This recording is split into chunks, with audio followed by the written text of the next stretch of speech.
Welcome to rSlash AmITheButthole, where OP has an encounter with an entitled Karen at a restaurant. Will I be the butthole if I refuse to go to my daughter's wedding because my wife isn't invited? I never wanted children. I was always careful, always wore a condom, but somehow I ended up getting my ex pregnant. I begged her to abort or to consider adoption, but she wanted to keep the pregnancy. We ended up moving in together, and I met my wife around the same time. We were in the same friends group, and I was instantly very attracted to her. I guess people would call it an emotional affair. I told her my problems and she was supportive, and she believed that if a woman could abort, a man should have the right to walk away. My ex gave birth to twins, and I stayed for the first 6 months, but honestly, I just didn't love them. I didn't want to be a father, the feelings weren't there, and I was becoming very depressed. I hated my life, and I think if I stayed I would have ended up severely depressed or an alcoholic. My wife graduated around that time and was moving back to California. We were in New York, so this was across the country. She said that I should come with her and start over. She said something that really stuck with me about how if I don't walk away now, I can't do it in 5 years. And right now is the moment to hurt my kids the least. I told my ex that it wasn't working, and I didn't want to be a dad. I moved to California and married my wife, but I paid all of my child support, paid for their education, extracurriculars, etc. When the twins were 18, they wanted to meet me, and I felt ready. My son and I built a good relationship, but my daughter hates my wife. She wants her to apologize for telling me it was alright to leave, which obviously, even if she did say that, I made the decision. My daughter's getting married and recently said my wife isn't invited. I told her that's incredibly disrespectful and you can't invite half a couple. She said that my wife is selfish and evil and just said those things so I'd move in with her. I fully paid for this wedding, which I probably wouldn't have if I knew this ahead of time. But I told her that I will not publicly disrespect my wife. Am I the butthole for bringing a baby to class? For context, my university is completely online. I'm male and 20 years old. Okay, last week a family emergency happened, and it required my aunt and uncle to leave their house late at night. I live close to them, and they have a baby that's less than a year old. So they called my parents to tell them about the emergency and then called me. They asked if I could come back into their house, take care of their baby until they came back, and I was down with that. I'd taken care of babies before, so this was nothing new to me. I took my stuff and drove to their house to watch after my little cousin. Now, by the time my morning class is about to start, my aunt and uncle still haven't shown up yet, which was expected. And I had my baby cousin in my lap while I was setting up my laptop for my morning classes, and my cousin falls asleep. And I'm like, okay, I can deal with this. A sleeping baby is the best kind of baby. Do not move them. Now, here's the problem. I had a presentation to do, and so my video is off as I'm preparing to give it, and the professor goes, "OP, please turn on your camera." I say, I have a sleeping baby right now, so is that okay with you? A sleeping baby? Yeah, there was a family emergency, so my cousin's asleep on me right now. I don't want to say the details in class, but I can email you after class and supply any proof you need. It's fine, please turn on your camera. So I do, and my cousin is asleep, and I give the entire presentation. And I'm really proud of how it went because I think I did really well. And I answer all questions, and my cousin doesn't wake up. Like, this is the best case scenario. Well, last night, I got my grade for my PowerPoint along with an email from my professor that says that she marked me down because she felt like the baby was there as a pity prop. And I was attempting to gain sympathy, and if I hadn't had the baby, the grade would have been higher. So, was I the butthole for showing up with a baby? I didn't think about the pity aspect. Wow, OP, you should thank your professor for giving you written proof of her misconduct. She said that to you in an email? How dumb can she be? No, OP, you did nothing wrong. Your professor, on the other hand, absolutely violated some of your university's rules, I'm certain. What she did was unprofessional at least, and unethical and discriminatory at worst. So yeah, I'd forward this email to the head of your department and file some sort of complaint, because what she did was a major butthole move. I'm giving her 2 out of 5 buttholes and you 0 out of 5 buttholes. Am I the butthole for taking my ex-girlfriend off of my insurance policy to force her to give me full custody of my daughter? Me and my ex-girlfriend, Haley, have a 15-year-old daughter named Elle. I genuinely don't know if I was right to do what I did.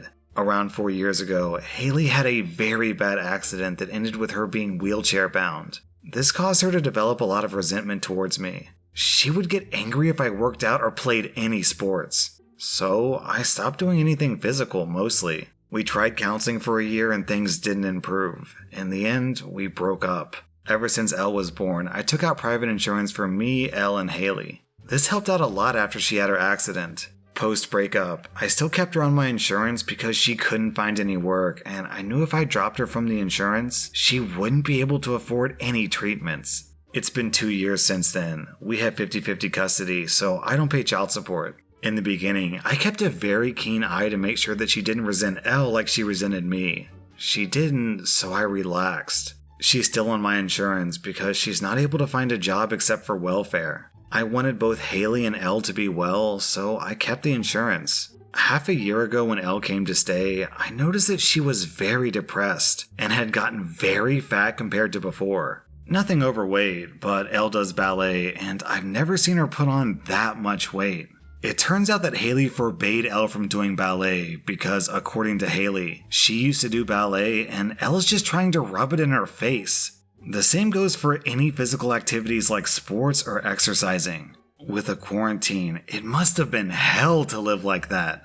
Elle pretty much broke down and said that for the past few months, things have been escalating to the point that she's scared to walk inside of her own house. She just stays in her room and comes out only to eat. Elle begged me to go to court so that I can get full custody. Elle is at an age where her opinion matters in court, but it's almost impossible to get 100% custody in my estate unless I can prove incompetency, according to my lawyer. So I dropped Haley from my insurance. Elle was supposed to stay with me for the next 6 months. Haley couldn't get a job. She wiped out her savings and she had to pay for all of her treatments. It was getting to the point that she couldn't even afford to get basic things for herself, let alone Elle. I also applied for sole custody. Given Haley's financial situation and the pandemic and Elle's preference, the judge gave me full custody with supervised visitation for Haley. Haley didn't have a good representation in court due to her financial situation. Also, there's a pandemic going on. I left an already vulnerable person without any medical insurance.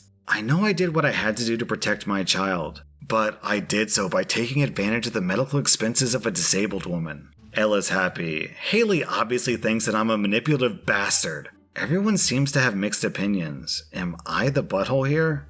Down in the comments, I'm going to read this post from Fluffy Fire Angel. As a disabled person myself, experiencing similar internal jealousies when I see people do things that I used to be able to do. You are so not the butthole. At all. Not even a little. You saved your daughter, plain and simple. You saved her life. You saved her mental health.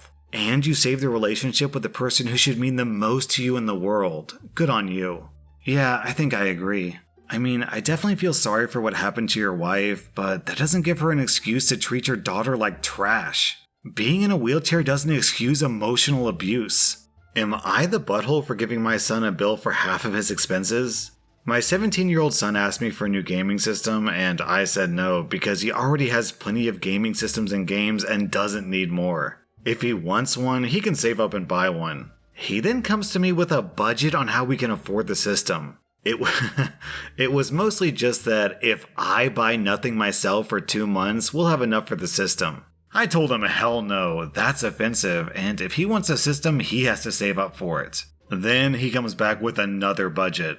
He and his father calculated how much I've been paid in child support over the years, and they decided it would be a good idea to let me know how little a drop in the bucket the gaming system would be. I told him that I spend that on his expenses every month, but he didn't believe me. So I told my son that if he doesn't think so, he can pay me for his expenses every month and I'll give him the child support. Surprise, surprise, when I gave him the bill, it showed that when you factor in all the things I pay for in a month, it's much, much more than child support. Child support doesn't even cover 30%. Now my ex is yelling at me for making our son feel like an expensive burden, but I think I was teaching him a lesson about money and unteaching him some of what my ex says about support. Am I the butthole for giving him a bill? Nah, OP, I'm giving you 0 out of 5 buttholes, and the 2 men in your life are acting more like spoiled little boys. Your ex seems to think that it's okay if he spends a small percentage of his income on child support, but you on the other hand owe your entire income to your child.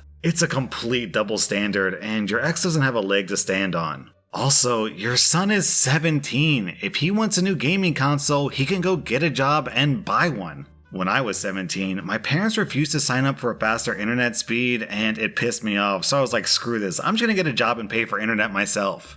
Am I the butthole for refusing to return a tip and telling a couple that I don't have time to play mediator? I'm a 22-year-old female waitress at Texas Roadhouse. This is one of my 2 jobs to put myself through college. Most days are fine, but other days are a living hell. Yesterday, I was assigned a table that had a daughter, wife, and what appeared to be a teenage daughter, maybe 17 years old. Everything was going smooth at first, and the wife ordered a margarita. The husband then tried ordering a beer. The wife instantly lost her noodle and said, no, he will not have a beer, he will have a water. She then turned to him and said something along the lines of him not needing to drink because he was driving. He said no, the daughter could drive. It was childish. Anyways, he keeps telling me he wants a beer. She keeps telling me no. In this industry, situations like this are a lose-lose for waitresses. If I get him the beer, the wife won't tip. If I don't get him the beer, he won't tip.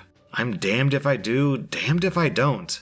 So while they were arguing at me, I said, listen, I really don't have time to play mediator here. They went silent. I went and got both of them their alcohol. The daughter gives me an apologetic look upon my return, presumably because her mother was acting crazy seeing me bring a beer. Fast forward to after their meals. The husband has had 2 beers at this point. The wife has stopped drinking and glares at me every time I return. The wife and daughter go to the car while the husband pays. The husband drops me a $40 tip on a $68 tab. I told him I couldn't accept it. He insisted. Eventually I pocketed it. The wife comes in an hour or so later demanding that I give her the $40 her husband gave me, stating that I was a terrible host and went against her and I don't deserve a tip. She got my manager involved who said, she's not obligated to give you her tip. You left the restaurant and the tip's already been processed. Have a nice night. She was fuming, screaming at me about how much of a butthole I was for supplying her husband alcohol after she said no. Other guests started chiming in, saying that she was being ignorant and that I was doing my job, which is to provide guests with what they want, and said that it wasn't my fault that she has a controlling wife. She storms out. Given the fact that I was put on the spot like that, I feel insanely guilty. Am I the butthole? OP, please don't let this Karen get to you. I mean, no offense, but I would have imagined that a waitress would be a seasoned veteran in dealing with Karens. The other patrons are right. She's a controlling, overbearing wife, and you didn't do anything wrong. But can we get an F down in the comments for this husband and daughter? Because, man, if this lady flips out this much over her husband ordering 2 beers, then I hate to think about what she does when they actually do something wrong. To that 17-year-old daughter out there, or the husband for that matter, if you happen to be watching this video, then I'd like to introduce you to r/entitled parents. I have a sneaking suspicion that you have some incredible stories to share. Am I the butthole for telling my roommate that the name she chose for her baby is ridiculously stupid? My 24-year-old roommate is a big Game of Thrones fan. She's pregnant with her first child now, and she decided to name her baby Arya. When she asked my opinion of this name, I said it was a good name with a good meaning. Arya means noble in Sanskrit. But a lot of people have named their kids Arya or Khaleesi or Sansa because of the popularity of Game of Thrones, and it might be a little too common, not that that's a bad thing. The next day, which was yesterday, she said she'd found a way to name her baby Arya and not have it be associated with the other Aryas running around or the show. How? She said she wanted to spell it Aria. So for the people who are listening but not watching, let me break this down for you. That's spelled Aughreyah. I did a double take reading that word too, but apparently people are supposed to read it as Arya. She asked me how I felt about that, and I told her that, frankly, her spelling of Arya looks ridiculously stupid, and she should just go with the normal spelling of Arya. She got kind of upset and said that she and her partner came up with this only because I told them that the name was very common. I said that it's better having a common name than a confusing name. Am I the butthole? No, OP, you're not the butthole. They asked for your opinion and you gave it. Besides, if she really wants to give Arya a unique spelling, then why not go with something simple like Aria? Also, people down in the comments pointed out how easy it is for other kids to make fun of this name. Arya, as in, are you stupid? Are you blind? Are you even capable of spelling your own name? If your roommate names her kid Arya, then there's a good chance that when that little girl becomes a teenager, she's gonna go through the "a girl has no name" phase. That was rSlash entitled Parents, and if you like this content, then check out my Patreon where I publish extra videos. Also, hit that subscribe button because I put out new Reddit videos every single day.